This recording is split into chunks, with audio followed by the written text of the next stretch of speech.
Novel Stream presents An Affair of Outposts by Ambrose Bierce. Chapter 1. Concerning the wish to be dead. Two men sat in conversation. One was the governor of the state.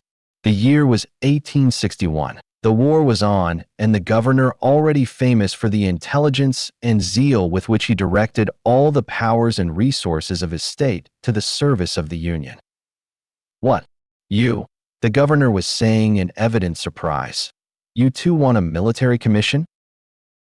Really, the fifing and drumming must have effected a profound alteration in your convictions. In my character of recruiting sergeant, I suppose I ought not to be fastidious, but there was a touch of irony in his manner. "Well, have you forgotten that an oath of allegiance is required?" "I have altered neither my convictions nor my sympathies," said the other, tranquilly. "While my sympathies are with the South, as you do me the honor to recollect, I have never doubted that the North was in the right. I am a Southerner in fact and in feeling, but it is my habit in matters of importance to act as I think, not as I feel." The governor was absently tapping his desk with a pencil. He did not immediately reply. After a while he said, "I have heard that there are all kinds of men in the world, so I suppose there are some like that, and doubtless you think yourself one. I've known you a long time, and, pardon me, I don't think so." "Then I am to understand that my application is denied?" "Unless you can remove my belief that your Southern sympathies are in some degree a disqualification, yes. I do not doubt your good faith, and I know you to be abundantly fitted by intelligence and special training for the duties of an officer. Your convictions, you say, favor the Union cause, but I prefer a man with his heart in it. The heart is what men fight with." "Look here, Governor," said the younger man, with a smile that had more light than warmth. "I have something up my sleeve, a qualification which I had hoped it would not be necessary to mention. A great military authority has given a simple recipe for being a good soldier. Try always to get yourself killed. It is with that purpose that I wish to enter the service. I am not, perhaps, much of a patriot, but I wish to be dead." The governor looked at him rather sharply, then a little coldly. "There is a simpler and franker way," he said. "In my family, sir," was the reply, "we do not do that. No Armistead has ever done that." A long silence ensued, and neither man looked at the other. Presently the governor lifted his eyes from the pencil, which had resumed its tapping, and said, "Who is she?" "My wife." The governor tossed the pencil into the desk, rose and walked 2 or 3 times across the room. Then he turned to Armistead, who also had risen, looked at him more coldly than before, and said, "But the man, would it not be better that he? Could not the country spare him better than it can spare you? Or are the Armisteads opposed to the unwritten law?" The Armisteads, apparently, could feel an insult. The face of the younger man flushed, then paled, but he subdued himself to the service of his purpose. "The man's identity is unknown to me," he said, calmly enough. "Pardon me," said the governor, with even less of visible contrition than commonly underlies those words. After a moment's reflection he added, "I shall send you tomorrow a captain's commission in the 10th Infantry, now at Nashville, Tennessee. Good night." "Good night, sir. I thank you." Left alone, the governor remained for a time motionless, leaning against his desk. Presently he shrugged his shoulders as if throwing off a burden. "This is a bad business," he said. Seating himself at a reading table before the fire, he took up the book nearest his hand, absently opening it. His eyes fell upon this sentence: "When God made it necessary for an unfaithful wife to lie about her husband in justification of her own sins, he had the tenderness to endow men with the folly to believe her." He looked at the title of the book. It was His Excellency the Fool. He flung the volume into the fire. Chapter 2. How to say what is worth hearing. The enemy, defeated in 2 days of battle at Pittsburgh Landing, had sullenly retired to Corinth, whence he had come. For manifest incompetence, Grant, whose beaten army had been saved from destruction and capture by Buell's soldierly activity and skill, had been relieved of his command, which nevertheless had not been given to Buell, but to Halleck, a man of unproved powers, a theorist, sluggish, irresolute. Foot by foot his troops, always deployed in line of battle to resist the enemy's bickering skirmishers, always entrenching against the columns that never came, advanced across the 30 miles of forest and swamp toward an antagonist prepared to vanish at contact, like a ghost at cockcrow. It was a campaign of excursions and alarums, of reconnaissances and countermarches, of cross-purposes and countermanded orders. For weeks the solemn farce held attention, luring distinguished civilians from fields of political ambition to see what they safely could of the horrors of war. Among these was our friend the governor. At the headquarters of the army and in the camps of the troops from his state, he was a familiar figure, attended by the several members of his personal staff, showily horsed, faultlessly betailored, and bravely silk-hatted. Things of charm they were, rich in suggestions of peaceful lands beyond a sea of strife. The bedraggled soldier looked up from his trench as they passed, leaned upon his spade, and audibly damned them to signify his sense of their ornamental irrelevance to the austerities of his trade. "I think, Governor," said General Masterson one day, going into informal session atop of his horse and throwing one leg across the pommel of his saddle, his favorite posture, "I think I would not ride any farther in that direction if I were you. We've nothing out there but a line of skirmishers. That, I presume, is why I was directed to put these siege guns here. If the skirmishers are driven in, the enemy will die of dejection at being unable to haul them away. They're a trifle heavy. There is reason to fear that the unstrained quality of this military humor dropped not as the gentle rain from heaven upon the place beneath the civilian's silk hat. Anyhow, he abated none of his dignity in recognition. I understand," he said gravely, "that some of my men are out there, a company of the 10th, commanded by Captain Armistead. I should like to meet him if you do not mind. He is worth meeting, but there's a bad bit of jungle out there, and I should advise that you leave your horse and, with a look at the governor's retinue, your other impedimenta." The governor went forward alone and on foot. In a half-hour he had pushed through a tangled undergrowth covering a boggy soil and entered upon firm and more open ground. Here he found a half-company of infantry lounging behind a line of stacked rifles. The men wore their accoutrements, their belts, cartridge boxes, haversacks, and canteens. Some lying at full length on the dry leaves were fast asleep. Others in small groups gossiped idly of this and that. A few played at cards. None was far from the line of stacked arms. To the civilian's eye the scene was one of carelessness, confusion, indifference. A soldier would have observed expectancy and readiness. At a little distance apart, an officer in fatigue uniform, armed, sat on a fallen tree noting the approach of the visitor, to whom a sergeant, rising from one of the groups, now came forward. "I wish to see Captain Armistead," said the governor. The sergeant eyed him narrowly, saying nothing, pointed to the officer, and taking a rifle from one of the stacks, accompanied him. "This man wants to see you, sir," said the sergeant, saluting. The officer rose. It would have been a sharp eye that would have recognized him. His hair, which but a few months before had been brown, was streaked with gray. His face, tanned by exposure, was seamed as with age. A long livid scar across the forehead marked the stroke of a saber. One cheek was drawn and puckered by the work of a bullet. Only a woman of the loyal North would have thought the man handsome. "Armistead, Captain," said the governor, extending his hand. "Do you not know me?" "I know you, sir, and I salute you, as the governor of my state." Lifting his right hand to the level of his eyes, he threw it outward and downward. In the code of military etiquette, there is no provision for shaking hands. That of the civilian was withdrawn. If he felt either surprise or chagrin, his face did not betray it. "It is the hand that signed your commission," he said. "And it is the hand. The sentence remains unfinished." The sharp report of a rifle came from the front. followed by another and another. A bullet hissed through the forest and struck a tree nearby.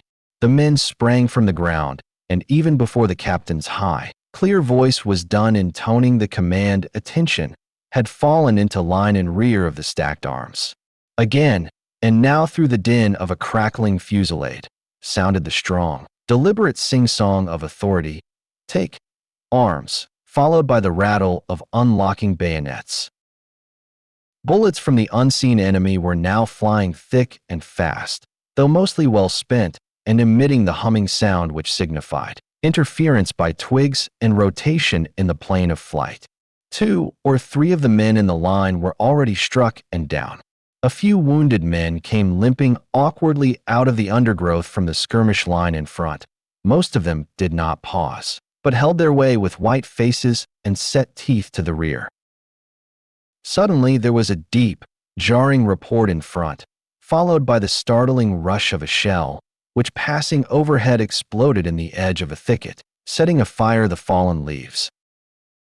Penetrating the din, seeming to float above it like the melody of a soaring bird, rang the slow, aspirated monotones of the captain's several commands, without emphasis, without accent, musical and restful as an evensong under the harvest moon. Familiar with this tranquilizing chant in moments of imminent peril, these raw soldiers of less than a year's training yielded themselves to the spell, executing its mandates with the composure and precision of veterans. Even the distinguished civilian behind his tree, hesitating between pride and terror, was accessible to its charm and suasion. He was conscious of a fortified resolution and ran away only when the skirmishers, under orders to rally on the reserve, came out of the woods like hunted hares and formed on the left of the stiff little line, breathing hard and thankful for the boon of breath. Chapter 3. The fighting of one whose heart was not in the quarrel. Guided in his retreat by that of the fugitive wounded, the governor struggled bravely to the rear through the bad bit of jungle. He was well-winded and a trifle confused. Excepting a single rifle shot now and again, there was no sound of strife behind him. The enemy was pulling himself together for a new onset against an antagonist of whose numbers and tactical disposition he was in doubt. The fugitive felt that he would probably be spared to his country, and only commended the arrangements of Providence to that end. But in leaping a small brook in more open ground, one of the arrangements incurred the mischance of a disabling sprain at the ankle.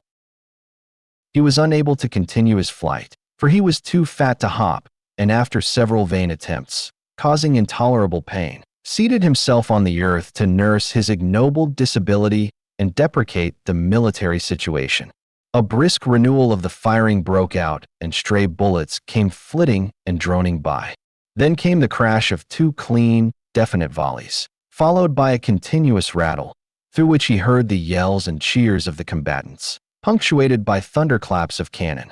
All this told him that Armistead's little command was bitterly beset and fighting at close quarters. The wounded men whom he had distanced began to straggle by on either hand, their numbers visibly augmented by new levies from the line. Singly and by 2s and 3s, some supporting comrades more desperately hurt than themselves, but all deaf to his appeals for assistance. They sifted through the underbrush and disappeared. The firing was increasingly louder and more distinct, and presently the ailing fugitives were succeeded by men who strode with a firmer tread, occasionally facing about and discharging their pieces, then doggedly resuming their retreat, reloading as they walked. 2 or 3 fell as he looked, and lay motionless. One had enough of life left in him to make a pitiful attempt to drag himself to cover. A passing comrade paused beside him long enough to fire, appraised the poor devil's disability with a look, and moved sullenly on, inserting a cartridge in his weapon. In all this was none of the pomp of war, no hint of glory. Even in his distress and peril, the helpless civilian could not forbear to contrast it with the gorgeous parades and reviews held in honor of himself, with the brilliant uniforms, the music, the banners, and the marching. It was an ugly and sickening business, to all that was artistic in his nature, revolting, brutal, in bad taste. "Ugh," he grunted, shuddering, "this is beastly. Where's the charm of it all? Where are the elevated sentiments, the devotion, the heroism? From a point somewhere near, in the direction of the pursuing enemy, rose the clear, deliberate sing-song of Captain Armistead. Steady, men, steady. Halt. Commence firing. The rattle of fewer than a score of rifles could be distinguished through the general uproar, and again that penetrating falsetto, cease firing. In retreat, march.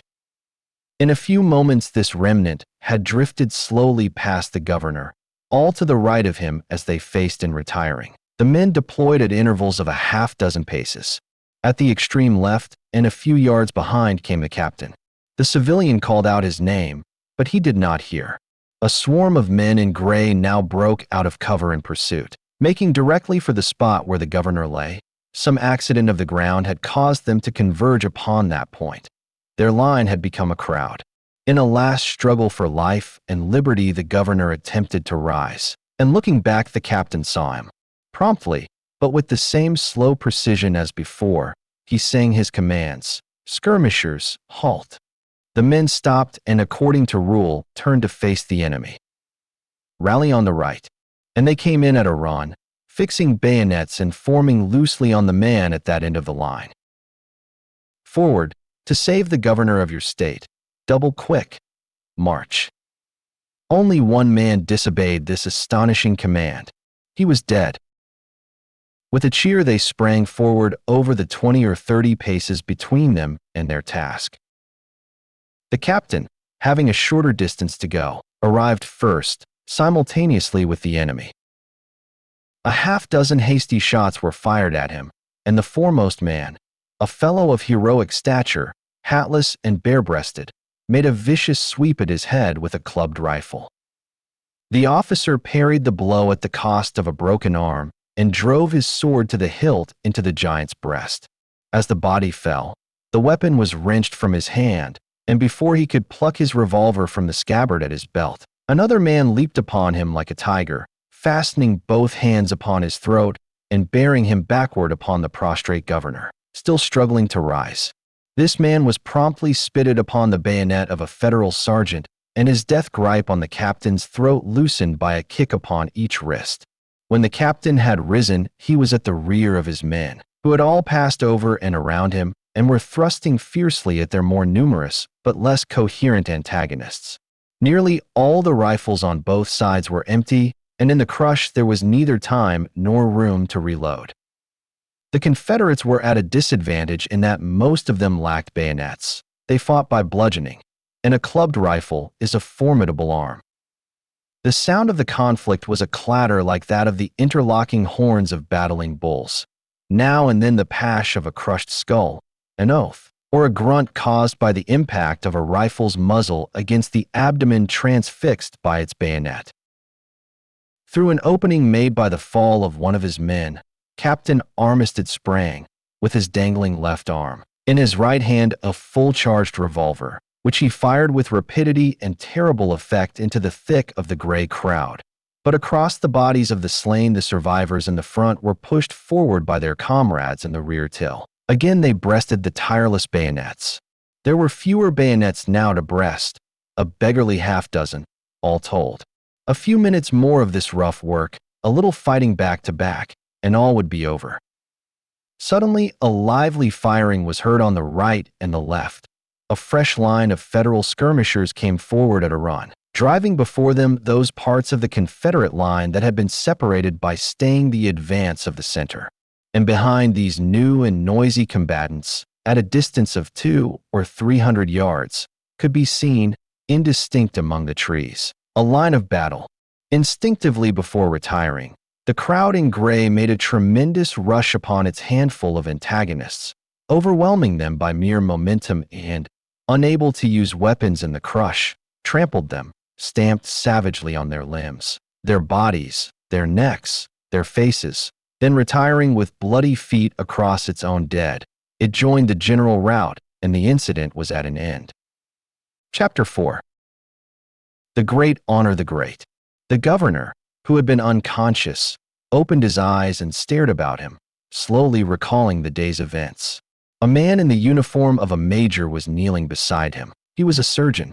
Grouped about were the civilian members of the governor's staff, their faces expressing a natural solicitude regarding their offices.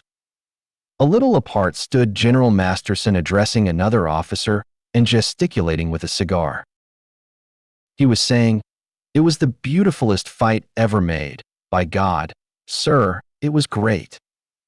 The beauty and greatness were attested by a row of dead, trimly disposed, and another of wounded, less formally placed, restless, half-naked, but bravely bebandaged. "How do you feel, sir?" said the surgeon. "I find no wound." "I think I am all right," the patient replied, sitting up. "It is that ankle." The surgeon transferred his attention to the ankle, cutting away the boot. All eyes followed the knife. In moving the leg, a folded paper was uncovered. The patient picked it up and carelessly opened it. It was a letter 3 months old, signed Julia. Catching sight of his name in it, he read it. It was nothing very remarkable, merely a weak woman's confession of unprofitable sin, the penitence of a faithless wife deserted by her betrayer. The letter had fallen from the pocket of Captain Armistead. The reader quietly transferred it to his own. An aide-de-camp rode up and dismounted. Advancing to the governor, he saluted. "Sir," he said, "I am sorry to find you wounded. The commanding general has not been informed. He presents his compliments, and I am directed to say that he has ordered for tomorrow a grand review of the reserve corps in your honor. I venture to add that the general's carriage is at your service if you are able to attend. Be pleased to say to the commanding general that I am deeply touched by his kindness. If you have the patience to wait a few moments, you shall convey a more definite reply."